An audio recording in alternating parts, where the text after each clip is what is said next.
peeping Tom. I thought he had potential, but according to the book publisher, POS Books, Dear Monty, it was great seeing you at the company picnic. The book manuscript you recently sent is not anywhere near what was described to me while we ate hot dogs and Doritos. In fact, it is quite vulgar and borders on a delusional cry for help. I'm sorry you gave up your Diet Coke to me, but this book is not for us. Good luck in the future. Stay away from picnic ants. They bite. So, that's the rejection letter. There's other books in here that, again, a deep subject. Poetry on religion and politics. This book was intended to spark conversation in polite circles, but it didn't go anywhere. So, having said that, I'll read a little bit from the book. It's just supposed to be, if you put this book in the restroom, it's great because it can really just give you some morning inspiration. I saw a man carrying a box of light bulbs into a restaurant. So I asked him, "What's for lunch?"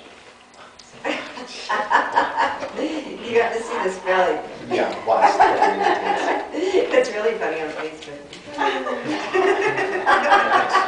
guess once I am dead, I will learn to live with my fear of death. What makes you think? All right, this one's called Electronic Sex Machine.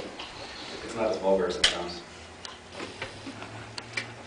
Having been replaced by an electronic sex machine, Horatio Ten-Toe McHugh found himself without a home in a case of batteries he bought for storm preparedness.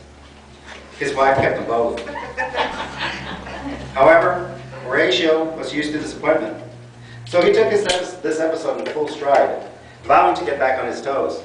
After all, he was a scientist, and not just any kind of scientist, a mad scientist. Now, while he did consider himself to be a mad scientist, he was often found at the lab telling knock-knock jokes to his peers. His peers never took him seriously. You can say Horatio's failure in life began at an early age. In 3rd grade, Horatio knew his tormentor was waiting for him in the playground. Bravely, Horatio walked up to the bully as a crowd of children hovered around. That's the ghost. You have to pay extra for that. Hey, come on in. Bravely, Horatio walked up to the bully as a crowd of children hovered around.